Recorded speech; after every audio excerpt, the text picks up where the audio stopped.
Can you believe it? This king, known as the father of the English Reformation by later generations, chopped off the heads of 2 queens with an axe, drove 1 queen to her death, divorced 2 queens, and only the last queen could breathe a sigh of relief after his death. Henry VIII's 6 marriages were bloodier than any thriller. When people talk about the brutality of Bloody Mary, they forget that her father was the real OG of bloodshed. To get a divorce, he overthrew the Roman papacy. To have a male heir, he gave his wife's head as a gift to his new flame. For power, he could even send the minister he personally promoted to the guillotine. This most controversial monarch of the Tudor dynasty paved his own autocratic path with the bones of 6 queens. In 1509, 18-year-old Henry VIII stepped on the bones of his elder brother Arthur and married his widow Catherine of Aragon. This political marriage was meant to consolidate the Anglo-Spanish alliance. Catherine did give birth to 5 children for him,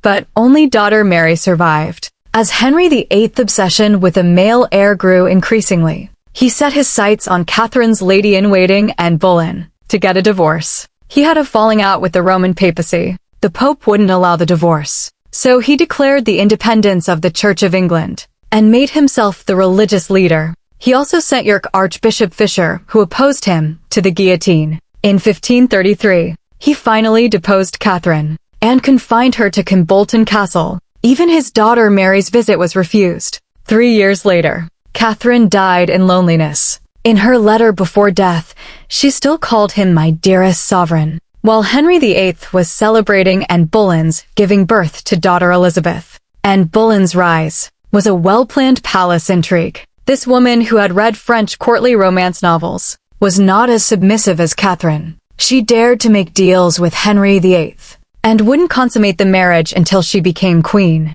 But her intelligence was no match for Henry VIII's paranoia. After giving birth to daughters and stillbirths in a row, Henry VIII's patience ran out. In 1536, he instructed Thomas Cromwell to fabricate charges, saying that Anne had committed adultery with her brother George, and even cursed the king. On May 19th, Anne was taken to the guillotine. Before execution, she bowed to the crowd below the Tower of London, saying, "May God bless the king." At this time, Henry VIII was already preparing for his wedding to Anne's lady-in-waiting Jane Seymour. Jane Seymour was the only queen who gave birth to a male heir for Henry VIII.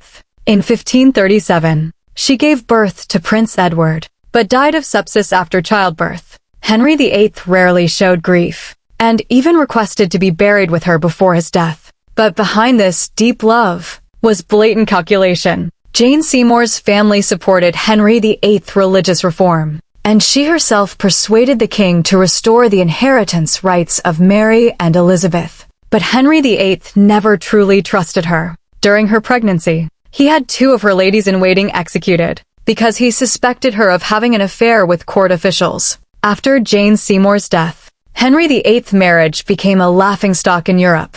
In 1540, he took Cromwell's advice and married Anne of Cleves, hoping to win over the Protestant alliance. But when he saw that Anne's portrait was vastly different from the real person, Henry VIII cursed her as the Flanders mare as soon as they met. This marriage only lasted for 6 months. Henry VIII divorced her on the grounds of never having consummated the marriage, and also conveniently had Cromwell's head chopped off. After all, it was an unforgivable sin to force such an ugly woman on him. Anne was sensible, and accepted the title of the king's sister and a generous pension. She spent the rest of her life in England, and became the only one among the 6 queens to have a good end. In the same year, Henry VIII married 19-year-old Catherine Howard. This young and beautiful girl was Anne Boleyn's cousin, but was even more ignorant of the dangers of the court than her cousin. She had an affair with musician Thomas Culpeper before marriage, and continued to have secret meetings after becoming queen. When Henry VIII